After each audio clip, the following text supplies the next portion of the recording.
Altitude IAS के platform पे आप सभी का स्वागत है। तो चलिए स्टार्ट करते हैं आज का हमारा द हिंदू न्यूज एनालिसिस।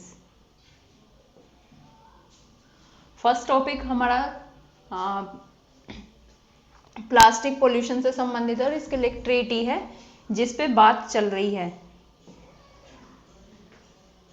अब पहले देख लेते हैं न्यूज से पहले 2021 में क्वेश्चन पूछा गया है, जैसे बिस्फेनोल ए यानी बीपीए जो चिंता का कारण है, निम्नलिखित में से किस प्रकार के प्लास्टिक उत्पादन में एक संरचनात्मक या मुख्य घटक है।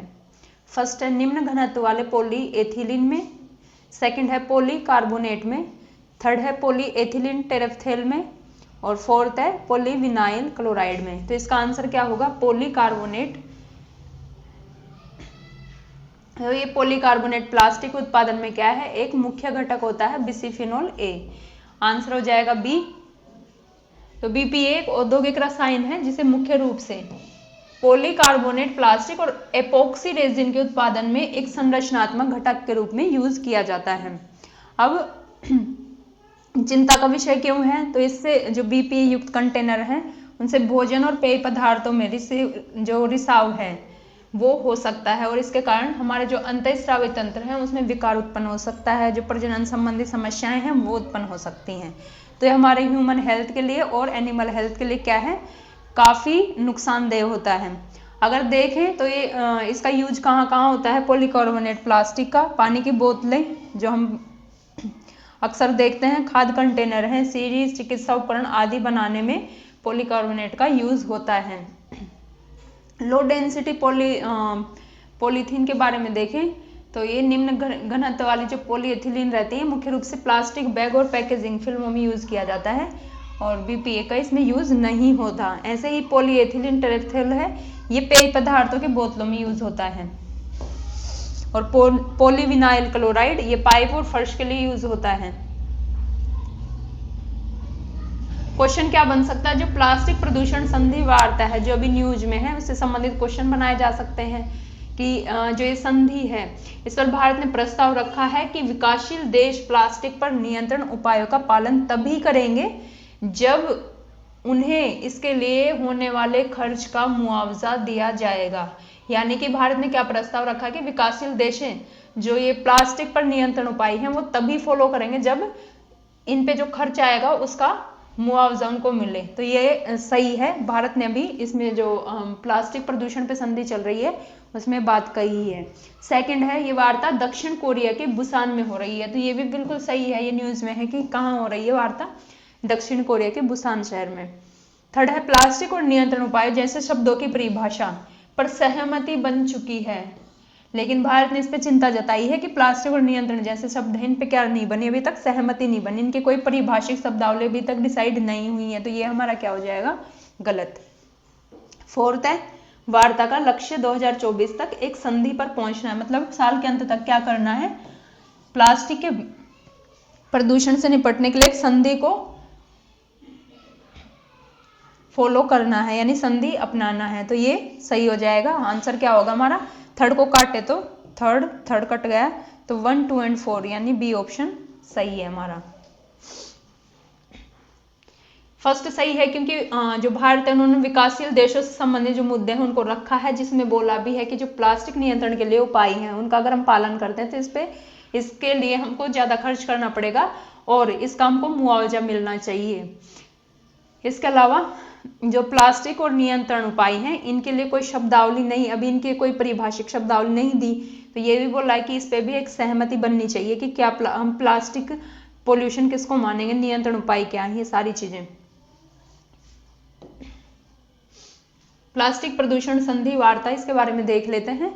ये वार्ता क्या है, प्लास्टिक प्रदूषण की समस्या को हल करने के लिए आयोजित की जा रही है और वैश्विक स्तर पर ये बात चल रही है और 2024 के अंत में यानी दिसंबर तक ये कोशिश रहेगी कि हम क्या करें, संधि को अपना लें, प्लास्टिक प्रदूषण संधि के नाम से जिसको जाने जाएंगे। इसमें लगभग 170 देश भाग ले रहे हैं और इसमें विकासशील देश जैसे प्लास्टिक पर नियंत्रण उपाय है उनका पालन करने के लिए भारत ने बोला कि हमको इसके खर्च का मुआवजा मिलना चाहिए, तब हम इन नियंत्रण उपायों को क्या करेंगे, फॉलो करेंगे। और ये बैठक कहाँ हो रही है, दक्षिण कोरिया के बुसान में हो रही है। भारत का रुख क्या है, तो जो भारत ने रुख रखा है कि पर्यावरण लक्ष्य और आर्थिक वास्तविकता है उनके बीच में बैलेंस होना चाहिए। एक तरफ इकोनॉमी भी डिस्ट्रॉय ना हो और दूसरी तरफ एनवायरनमेंट है वो भी सुचारू रूप से चलता रहे, सतत विकास होता रहे। इन दोनों के बीच में संतुलन बनाए रखने की जरूरत है। इसके अलावा जो विकासशील देश हैं उनके लिए वित्तीय सहायता और प्रौद्योगिकी हस्तांतरण की भी मांग की गई है कि चूंकि विकासशील देशों को इन चीजों से निपटने के लिए क्या चाहिए, फाइनेंशियल एड चाहिए। इसके अलावा टेक्नोलॉजी भी उनके पास उस तरीके से नहीं है, तो टेक्नोलॉजी के क्षेत्र में भी विकसित देशों को हेल्प करना चाहिए। अब कुछ चुनौतियां हैं, जैसे कुछ शब्दावलियां अस्पष्ट हैं, जैसे प्लास्टिक जो है उसका बारे में भी कुछ स्पष्टता नहीं, परिभाषा। इसके अलावा नियंत्रण उपायों की भी परिभाषा अभी तक सारे देश सहमत नहीं हुए हैं। आर्थिक चिंताएं हैं, जैसे जो कुछ अर्थव्यवस्थाएं हैं वो बाधित हो सकती हैं इनको फॉलो करने से। ऐसे पर्यावरणीय खतरे हैं, खासकर जो प्रधान द्वीप राष्ट्र हैं वो प्लास्टिक प्रदूषण से होने वाले खतरों से काफी जूझ रहे हैं। द्वीपीय देशों में काफी समस्याएं देखी जा रही है, क्योंकि प्लास्टिक और ये समुद्र में जा रही है और इसके कारण उन देशों को चाहे मानवीय स्तर पे हो या जो जीव जंतु हैं उनको भी, समुद्री जीव जंतु को भी काफी हद तक इसका समस्या का सामना करना पड़ रहा है। भारत के प्रस्ताव क्या है, तो तकनीकी और वित्तीय समर्थन के लिए क्या होना चाहिए, एक बहुपक्षीय निधि का निर्माण किया जाना चाहिए ताकि विकासशील देशों को क्या मिल सके, हेल्प मिल सके। सतत उत्पादन पे हमको फोकस करना होगा और प्लास्टिक का जो यूज है उसके लिए एक न्यायपूर्ण संक्रमण पर जोर दिया। धीरे धीरे इसके प्लास्टिक यूज को खत्म करने पे फोकस है। नियंत्रण उपाय के कार्यान्वयन में राष्ट्रीय परिस्थितियों को भी मान्यता दी जानी चाहिए। प्रभाव क्या होता है, तो समुद्री पारिस्थितिकी तंत्र है वो बुरी तरह से प्रभावित होता है। समुद्री जीव जंतु हैं उनमें इनका संचयन होता रहता है और बहुत सारे जीव जंतुओं की मृत्यु भी इससे होती है। जो छोटे द्वीपीय राष्ट्र हैं उनके सामने भी काफी समस्याएं इसके कारण उत्पन्न हो सकती हैं। तो संधि का भविष्य क्या है, 2024 के लास्ट तक इस पर सहमति बनने की संभावना है कि संधि को हम अपना लें। इसके अलावा जो वैश्विक और राष्ट्रीय प्राथमिकता है उनके बीच संतुलन कैसे बनाए रखा जाएगा, ये भी इसमें एक चुनौती है। भारत के सामने देखें तो भारत के सामने सिंगल यूज प्लास्टिक पे हमने प्रतिबंध लगा दिया, उसके बावजूद हमारे यहाँ जो प्लास्टिक से संबंधित कचरा है उस पर कंट्रोल करने में काफी संघर्ष करना पड़ रहा है। तो जो सिंगल यूज प्लास्टिक पे प्रतिबंध होने के कारण उसका काफी मात्रा में यूज अभी भी हो रहा है। और जो पेट्रोकेमिकल परिशोधन उद्योग हैं वहां भी प्लास्टिक उत्पादन में जो कटौती है वो जटिल स्थिति में बनी हुई है।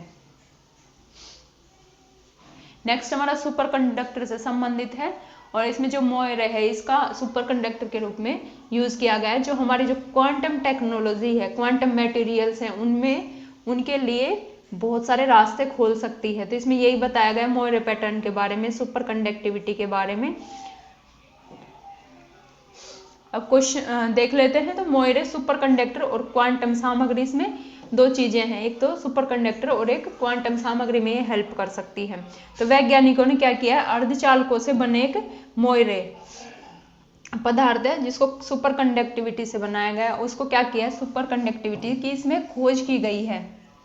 और इससे पहले अगर देखें तो ये केवल ग्रेफीन में पाई जाती थी ये स्थितियां, लेकिन अब मोयरे पदार्थ में भी इसको देखा गया। मोयरे सामग्री ये क्या है, तो एक पदार्थ को जब दो परतों के ढेर करके बनाया जाता है, उसको मोड़ा जाता है, तो इससे क्या बनता है, मोयरे सामग्री बनती है। यानी 2D आदि जो हमारे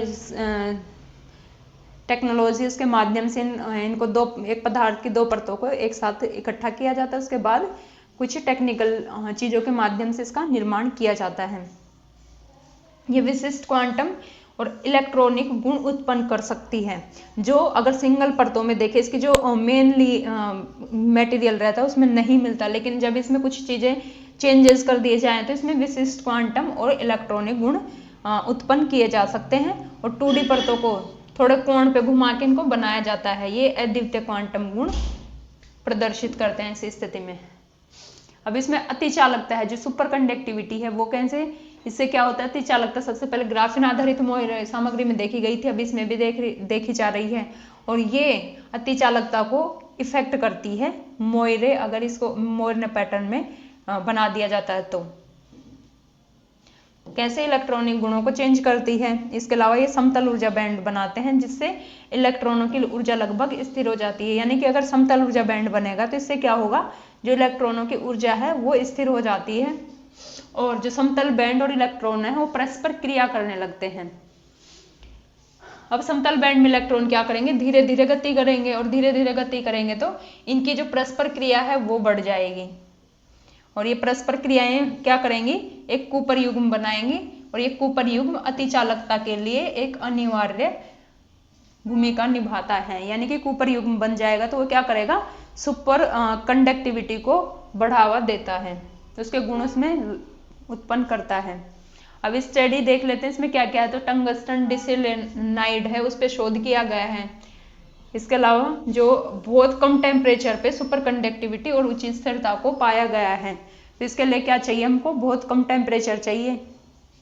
ग्रेफिन से अलग हमने क्या देखा है, जो हमारा टंगस्टन डिसेलेनाइड है इसकी super conductivity electron electron interaction पर निर्भर करती है और क्वांटम अनुसंधान के लिए हमारे लिए नए द्वार खोल सकती है। यानी क्वांटम जो मटेरियल्स उनके निर्माण में हमको हेल्प मिल सकती है इसके माध्यम से।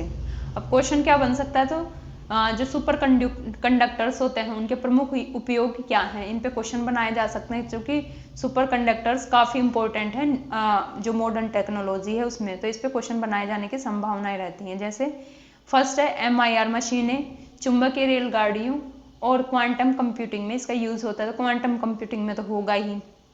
सेकेंड है सोलर पैनल, इलेक्ट्रिक वाहन और पवन टरबाइन, तो सोलर पैनल इनमें इसका यूज़ नहीं होता, इसमें जो अर्धचालक पदार्थ है उनका यूज होता है, ना कि अतिचालकता का। बैटरियां, सेमीकंडक्टर चिप्स और वायरलेस संचार तो इनमें भी नहीं होता। फोर्थ है परमाणु रिएक्टर, उपग्रह और अंतरिक्ष अन्वेषण, इनमें होता है लेकिन उस स्तर से नहीं होता जिस तरीके से फर्स्ट ऑप्शन में जो दिए गए हैं MIR मशीनें, चुंबकीय रेलगाड़ी और क्वांटम कंप्यूटिंग, इनमें ये प्राथमिकता की भूमिका में रहते हैं। तो सुपर कंडक्टर से होते क्या है, एक पदार्थ होता है जो क्या करता है, एक निश्चित तापमान से नीचे शून्य विद्युत प्रतिरोध दर्शाता है और इसमें जो चुंबकीय क्षेत्र है वो बाहर की ओर निकला होता है, इसको बोलते हैं सुपर कंडक्टर। उपयोग क्या होते हैं, MIR मशीनों में जो चिकित्सा इमेजिंग के लिए आवश्यक शक्तिशाली और स्थिर चुंबकीय क्षेत्र बनाने में यूज किए जाते हैं। ऐसे ही चुंबकीय रेलगाड़ियां हैं, इनको घर्षण को कम कर देती हैं, एक तरीके से समाप्त कर देती हैं। इससे रेलगाड़ियां क्या होती हैं, बहुत ही स्पीड गति से यात्रा करती हैं। क्वांटम कंप्यूटिंग में देखें तो इसमें अधिक शक्तिशाली गणना के लिए क्वांटम बिट्स में इनका यूज किया जा सकता है। सोलर पैनल और पवन टरबाइन में देखें तो सेमीकंडक्टर और यांत्रिक प्रणालियों पर निर्भर करते हैं, सुपर कंडक्टर पे नहीं। सुपर कंडक्टर अतिचालकता हो गए, सेमीकंडक्टर अर्धचालक हो गए। इनमें शून्य विद्युत प्रतिरोध की आवश्यकता नहीं होती, इसलिए बैटरियों में इनमें यूज नहीं होता है। परमाणु रिएक्टर इनमें यूज होता है लेकिन प्राथमिक उपयोग इनका इस क्षेत्र में नहीं है। सुपर कंडक्टर क्या होते हैं, तो ये एक पदार्थ होता है जो बहुत कम तापमान पर बिना किसी प्रतिरोध के क्या करता है, विद्युत का संचालन कर सकता है।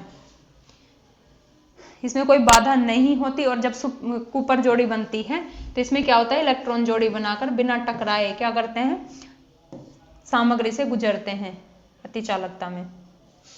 कैरेक्टरिस्टिक देखें तो शून्य विद्युत प्रतिरोध रहता है, चुंबकीय क्षेत्र बाहर की ओर निकला होता है।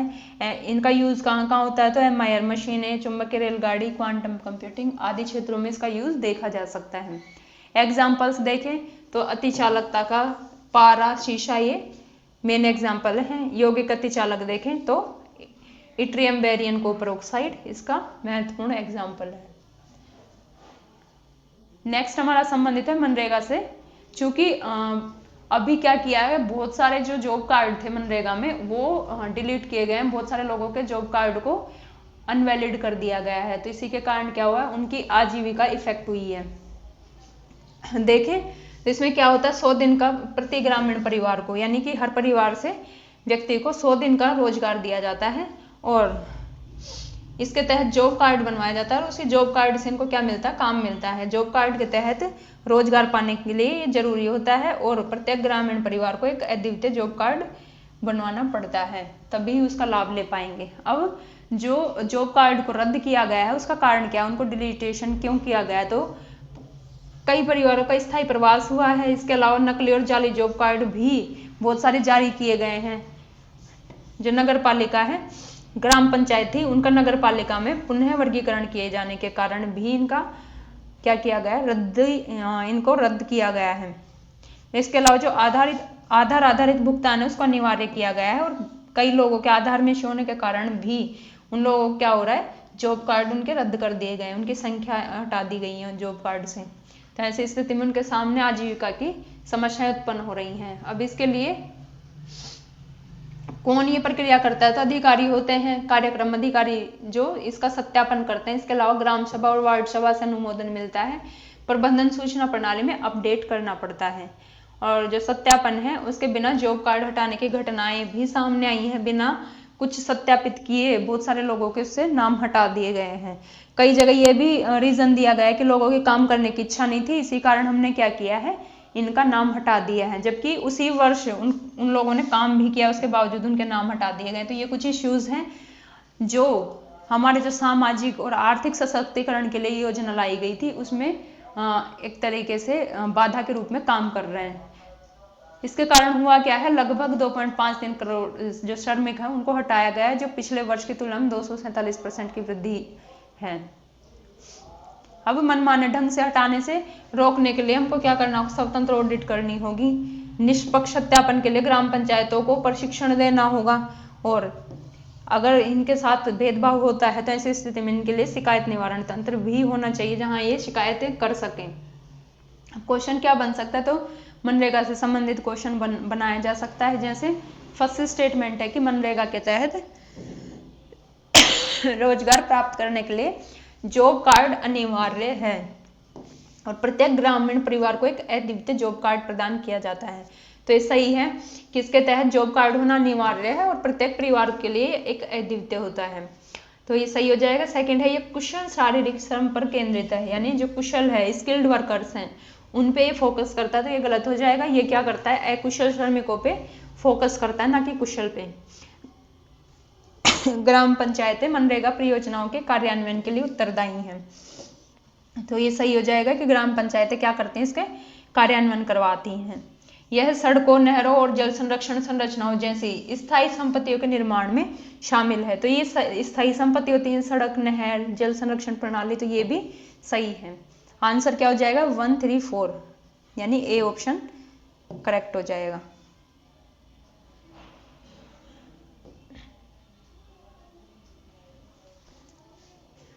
मनरेगा के बारे में देखें तो 2005 में ग्रामीण रोजगार की गारंटी देने के लिए इसको लागू किया गया था, और इसका उद्देश्य क्या था, ग्रामीण क्षेत्रों में आजीविका सुरक्षा को बढ़ावा देना, उन लोगों के लिए न्यूनतम दिनों का रोजगार सुनिश्चित किया गया इसके तहत, और लगभग जो है कम से कम 100 दिनों का गारंटीकृत मजदूरी रोजगार प्रदान किया जाता है।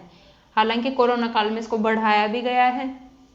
इसमें क्या होता है कि जो वहाँ के अकुशल श्रमिक रहते हैं उन पे फोकस करता है, और जो ग्राम पंचायतें हैं वो इसका कार्यान्वयन के लिए जिम्मेदार होती हैं। ऑब्जेक्टिव क्या है, तो ग्रामीण क्षेत्रों में गरीबी को और बेरोजगारी की जो समस्याएं हैं उनको कम करने पर फोकस करता है। वहाँ स्थायी संपत्तियों के निर्माण पे, जैसे जिनमें अकुशल श्रम की जरूरत रहती है, जैसे सड़क, नहर और जल संरक्षण संरचनाएं हैं, ऐसी संपत्तियों का निर्माण किया जाता है। जो ग्रामीण महिलाएं हैं और जो हाशिए समुदाय हैं उनको सशक्त बनाने का भी ये प्रयास करता है। अगर खर्च की बात करें तो केंद्र सरकार लगभग 90% का खर्च वहन करती है और राज्य सरकारें लगभग 10% के आसपास खर्च उठाती हैं। अचीवमेंट क्या है, तो सामुदायिक परिसंपत्तियों के माध्यम से क्या किया, ग्रामीण बुनियादी ढांचे में सुधार किया गया है मनरेगा के माध्यम से। जो ग्रामीण परिवार हैं उनकी आय स्तर में भी वृद्धि देखी गई है। इसके अलावा कार्यबल में जो महिलाएं हैं उनकी भागीदारी भी इससे बढ़ी है। चैलेंज है, जैसे मजदूरी भुगतान की जाती है उसमें काफ़ी देरी होती है, इसके कार्यान्वयन करते टाइम भ्रष्टाचार होता है, वित्त पोषण अपर्याप्त रहता है और प्रशासनिक अक्षमताएं भी देखी जाती हैं। कई बार सेंट्रल जो है फंड टाइम पर रिलीज नहीं करता, जैसे वेस्ट बंगाल ने इसकी डिमांड भी की थी कुछ समय पहले, उस टाइम भी टॉपिक काफ़ी न्यूज़ में था। इसके कारण जो मनरेगा हैं उनके जो लाभार्थी उन लोगों को पैसा नहीं मिल पा रहा था। इसके अलावा पारदर्शिता के लिए हमको आधार आधारित भुगतान प्रणाली इसमें शुरू की गई है, लेकिन इसके कारण भी समस्याएं उत्पन्न हुई हैं। बहुत सारे लोगों के आधार कार्ड अपडेट नहीं है, किसी के बने हुए नहीं है, ऐसी स्थिति में उन लोगों को इससे वंचित किया जा रहा है। और कौशल विकास और बुनियादी ढांचे के निर्माण पे भी ध्यान दिया गया जिससे बढ़ा है। नेक्स्ट हमारा हेमा पैनल से संबंधित है, इनकी रिपोर्ट महिलाओं से संबंधित है। जो हेमा पैनल है उसकी रिपोर्ट की जांच कर रही है। एसआईटी को क्या बोला है, नोडल अधिकारी नियुक्त करने के लिए बोला गया है केरल हाईकोर्ट के द्वारा कि जो एसआईटी है उसको एक नोडल अधिकारी नियुक्त किया जाना चाहिए। तो केरल उच्च न्यायालय ने विशेष जांच समिति जो एसआईटी है उसको पीड़ितों के लिए एक नोडल अधिकारी नियुक्त करने का आदेश दिया। किसके लिए, जो पीड़ित हैं उनके लिए, ताकि वे भी अपनी चिंताओं को व्यक्त कर सकें। और ये जो हेमा समिति है इसकी रिपोर्ट के बाद मलयालम फिल्म उद्योग में यौन उत्पीड़न के आरोपों के संदर्भ में ये आया है। ये निर्देश कब जारी किया, जब कुछ लोग पीड़ित थे, वो प्रतिनिधित्व करने वाले एक वकील ने शिकायत की कि जो पैनल है उसके सामने गवाही देने वाले जो व्यक्ति हैं उनको डराया धमकाया जा रहा है। तो ये जो गवाह के रूप में काम कर रहे थे उन लोगों को अगर डराया धमकाया जाएगा तो इससे उनको डर के कारण वो क्या कर सकते हैं, गलत बयान भी दे सकते हैं। इसीलिए क्या बोला है अभी केरल हाई कोर्ट ने कि एक नोडल अधिकारी नियुक्त करना चाहिए एसआईटी को, और अदालत ने एसआईटी को नोडल अधिकारी नियुक्त करने वाले अधिकारी के नाम और संपर्क का सार्वजनिक विवरण देने का निर्देश दिया है। ये संपर्क बिंदु के रूप में काम करेगा और जांच के दौरान खुद को डर या धमकी आदि से क्या रखेगा, दूर रखेगा, ताकि गवाह भी क्या कर सके, सही तरीके से अपने बयान दर्ज करा सके। क्वेश्चन क्या बनाया जा सकता है, तो केरल सरकार द्वारा जो गठित हेमा समिति है उसके मुख्य उद्देश्य क्या है। फर्स्ट है मलयालम सिनेमा उद्योग में यौन हिंसा और लैंगिक असमानता से संबंधित मुद्दों की जांच करना। तो ये सही है। इसका प्राथमिक उद्देश्य क्या है, जो मलयालम फिल्म उद्योग है उसमें यौन हिंसा और लैंगिक असमानता से जुड़े मुद्दों को जांच करना और उनका समाधान करने की कोशिश करना। मलयालम फिल्म उद्योग में कार्य स्थितियों में सुधार के लिए सुधार सुझाना यानी सुझाव देना इससे संबंधित क्षेत्रों में। तो ये भी सही है कि ये सुझाव दे सकती है। थर्ड है सिनेमा के सभी रचनात्मक और तकनीकी क्षेत्रों में लैंगिक समानता को बढ़ावा देना यानी महिलाओं की भागीदारी को भी बढ़ावा देना। तो ये भी सही है। तो ये इस तरीके से हमारा आंसर हो जाएगा 1, 2 और 3 यानी सी, सभी ऑप्शन सही हैं। हेमा कमेटी, तो इसको 2017 में केरल सरकार द्वारा गठित किया गया था और एक सलाहकार समिति है जो मलयालम सिनेमा उद्योग उसमें यौन हिंसा और लैंगिक असमानता से संबंधित मुद्दों की जांच करती है और उनके समाधान के लिए सरकार को सुझाव प्रस्तुत करती है। अभी केरल उच्च न्यायालय पूर्व न्यायमूर्ति थी हेमा, उनकी अध्यक्षता में समिति गठित की गई थी और इन्होंने प्रणालीगत समस्याओं को उजागर किया। फिल्म उद्योग में जो महिलाओं की सुरक्षा है उसके लिए कड़े कदम उठाने की सिफारिश भी की और इसमें यह कहा कि भय और शोषण से मुक्त सुरक्षित कार्यस्थल बनाया जाए ताकि महिलाओं की भागीदारी इस क्षेत्र में बढ़ सके। रिपोर्ट के बाद क्या किया गया कि विशेष जांच समिति गठित की गई जो आरोपों की जांच करती है। तो आज का हमारा न्यूज डिस्कशन यहीं समाप्त होता है। आज के लिए इतना, बहुत बहुत धन्यवाद।